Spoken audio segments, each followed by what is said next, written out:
అన్ని రాజకీయ పార్టీలు దేశంలో 80 సంవత్సరాల నుంచి వాడుకుంటున్న మాట వాస్తవం. కానీ ఈ రోజు బీసీలు డెవలప్ కావడం లేదనడానికి కారణం కూడా అగ్రకులాలే. ఎందుకంటే వాళ్ళు ఎక్కడికక్కడ ఎమ్మెల్యేలు ఎంపీలేమో వాళ్ళైతారు, కింద ఎంపీటీసీలు వార్డు మెంబర్లు సర్పంచ్లు ఏమో బీసీ కులాలు అవుతారు. ఇంకొక వాస్తవం ఏంటంటే బీసీలు డెవలప్ అయ్యే స్థాయికి వచ్చే టైంకే మోడీ గారు పెద్ద దెబ్బ కొట్టింది ఈడబ్ల్యూఎస్ మీద. మేము ఏమంటున్నాం, రిజర్వేషన్లు అనేది పక్కన పెట్టండి, విద్య వైద్యము చదువులో సంబంధించిన దాంట్లో ఉద్యోగ సామాజిక న్యాయం పాటించకుండా ఈ రోజు కాంగ్రెస్ పార్టీ ఇస్తానన్న హామీ నెరవేర్చలేదు. నేను ఏమంటున్నంటే సరే వేరే రాష్ట్రాల గురించి పక్కన పెట్టండి, ఇవాళ జాతీయ పార్టీ కాంగ్రెస్ పార్టీ, జాతీయ పార్టీ బీజేపీ పార్టీ, ఆ రెండు ఏ రోజైనా బీసీలకు సంబంధించిన దాంట్లో గత 80 సంవత్సరాలలో ఎవరికైనా న్యాయం చేసిందా? బీఆర్ఎస్ పార్టీ గత 2014లోనే 33% రిజర్వేషన్ తీసుకురావాలని అసెంబ్లీలో చట్టం తీసుకొచ్చి పార్లమెంట్ కు పంపారు. కానీ ఆ రోజు నుంచి ఈ రోజు వరకు దాన్ని పక్కన పెట్టిన దాఖలాలు కనిపిస్తున్నాయి. ఇంకొకటి ఏంటంటే బీసీలు బాగా డెవలప్ కావాలని దాదాపుగా 400 బీసీ గురుకులాలు కట్టారు. ఇవాళ కార్పొరేషన్లు గౌరవ్ కేసీఆర్ గారు కూడా కార్పొరేషన్లు ఎక్కువ బీసీలకే ఇచ్చారు. బీసీల సమస్య వచ్చేసరికి రాజకీయ నాటకం ఆడతాయి బీజేపీ కాంగ్రెస్ తప్ప, రాజకీయంగా వీళ్ళకు వెసులుబాటు ఇచ్చి సామాజిక న్యాయం పాటించి జడ్పీటీసీలను జిల్లా పరిషత్ చైర్మన్లనే కాకుండా ఎమ్మెల్యేలను ఎంపీలను చేసి ముఖ్యమంత్రులను చేయాలనే అవగాహన జాతీయ పార్టీలకు రావడం లేదు. ఇవాళ బీసీలందరూ మేల్కొన్నారు.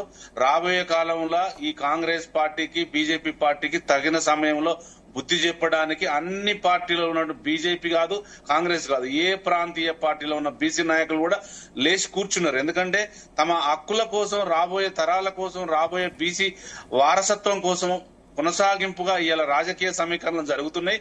రాబోయే కాలంలో రవీందర్ రెడ్డి గారు అన్నట్టు ఒక ముఖ్యమంత్రి పదవే కాదు, ఈ దేశంలో అన్ని శాఖలకు సంబంధించిన కేంద్రంలో గాని రాష్ట్రంలో గాని బీసీలు కైవాసం చేసుకోవడానికి ఛాన్స్ కనబడుతుంది. ఎందుకంటే ఇలా కాంగ్రెస్ చెట్టుకున్న తేనె తెట్టను కొట్టినట్టు వాళ్ళే కొట్టుకుంటున్నారు. రేవంత్ రెడ్డి గారు కూడా నేనే చివరి ముఖ్యమంత్రిని అనుకుంటున్నారు. ఒకవేళ ఆయనకి ఏమన్నా అలాంటి ఆలోచన రాహుల్ గాంధీ గారికి వచ్చిందేమో, నువ్వు ఒక 2-3 నెలలు చేసావు, 6 నెలలు చేసావు, పక్క నుండి నీ అడ్మినిస్ట్రేషన్ బాగలేదు, మేము బీసీలకు ఇస్తామని ఏమన్నా ఇంటిమేట్ సోనియా గాంధీ రాహుల్ గాంధీ గారు చెప్పిరేమో. ఆ కదలికలు కూడా తెలంగాణలో జరుగుతున్నాయి. ఎందుకంటే నిన్న మొన్న పేపర్లు గానీ న్యూస్లు గానీ అవే జరుగుతున్నాయి. ఇలా ఒకవేళ వాళ్ళకు నిజంగా న్యాయం చేయాలి కాంగ్రెస్ పార్టీ కానీ ఉంటే, ఇలా జరిగిన బీసీ డిక్లరేషన్ లా మీరే చెప్పారు, బీసీ డిక్లరేషన్ తెలంగాణ ప్రజలు అడగలేదు, ఓ రవీందర్ రెడ్డి గారు అడగలేదు, కాంబోజీ వెంకటేశ్వర గారు నేను అడగలేదు. వాళ్ళ మేనిఫెస్టోలో చెప్పినటువంటి కామారెడ్డి డిక్లరేషన్ లోనే సంవత్సరానికి 20,000 కోట్లు ఇస్తాం, 42% రిజర్వేషన్ తీసుకొస్తాం అనే అంశాలు పక్కన పెట్టేసి ఇవాళ కొత్త తీసుకొచ్చారు. ఏంటంటే బీసీ ముఖ్యమంత్రిని చేస్తాం, బీసీలో మంత్రులను చేస్తామని. ఇవన్నీ కాంగ్రెస్ ఆడుతున్న నాటకాలు.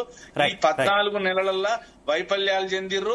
అన్ని ఎక్కడ మనం మొదలు పెట్టినప్పటి నుంచి హైడ్రా గాని, మూసి గాని, కులగణన గాని, లగచర్ల గాని, ఇంధనాలు గాని, ఏ తీసుకున్నా, రైతు భరోసా గాని, రైతు బంధు గాని, ఇవన్నీ ఫెయిల్యూర్ అయ్యి ఇవాళ బీసీల మీద పడ్డారు. ఎందుకంటే పబ్బం గడుపుకోవడం కోసం జరుగుతున్నటువంటి సమస్య తప్ప నిజంగా బీసీలకు న్యాయం చేద్దామంటే, ఒకవేళ నిజంగా చేయాలంటే రేవంత్ రెడ్డి గారు ఇవాళ దిగిపోయి ఇంకా మిగతా 6 కూడా మినిస్టర్లు బీసీలకు ఇస్తే కాంగ్రెస్ పార్టీని నమ్ముతారు. కానీ ఏదో మీద ఎలక్ట్రానిక్ మీడియాకు, ప్రింట్ మీడియాకు, టీవీలు వాళ్ళ టైం పాస్ చేసుకోవడం కోసం డే ఎలా పబ్బం గడుపుకోవాలని చేస్తున్నారు తప్ప నిజంగా భవిష్యత్తులో బీఆర్ఎస్ నుంచి కూడా ఏమైనా ముఖ్యమంత్రి అభ్యర్థి వచ్చే అవకాశం ఉందా? బీసీ నుంచి కానీ, ఎస్సీ నుంచి కానీ, ఎస్టీ నుంచి కానీ? గతంలో మీరు కూడా దళితుల్ని ముఖ్యమంత్రి చేస్తానని హామీ ఇచ్చారనేటటువంటి ఒక విమర్శ తప్పారని మీ మీద ఉంది కదా. నేనేమంటున్నంటే ఇవాళ బీఆర్ఎస్ పార్టీ ఒక్కటే కాదు, టీడీపీ ఉంది, వైసీపీ ఉంది, ఇక్కడ బీజేపీ పార్టీ ఉంది. ఇవాళ అన్ని పార్టీల బీఆర్ఎస్ పార్టీలో ఉన్నటువంటి మేధావులు కూడా మేము మీటింగ్ పెట్టుకున్నాం గౌరవ్ కేటీఆర్ గారి ఆధ్వర్యంలో. రాబోయే కాలంలో మినిస్టర్లు గాని, ముఖ్యమంత్రులు గాని బీఆర్ఎస్ పార్టీలు కావడానికి ఆస్కారం ఉంది. ప్రాంతీయ పార్టీల వాళ్ళు కూడా చేసుకోవడానికి ఆస్కారం. ఓకే వెంకటేశ్వర గారు, రవీందర్ రెడ్డి గారు మీరు అన్నారు బీసీ ముఖ్యమంత్రి అస్త్రం అని. గతంలో తెలుగుదేశం పార్టీ ఈ అస్త్రాన్ని ప్రయోగించింది. ఆర్ కృష్ణయ్య గారు ముఖ్యమంత్రి అభ్యర్థిగా ప్రకటించింది, విఫలమైంది. ఆ పార్టీకి పూర్తి స్థాయిలో స్ట్రెంత్ లేదనుకుందాం, పోనీ అప్పుడు విఫలమైందంటే భారతీయ జనతా పార్టీ కొంత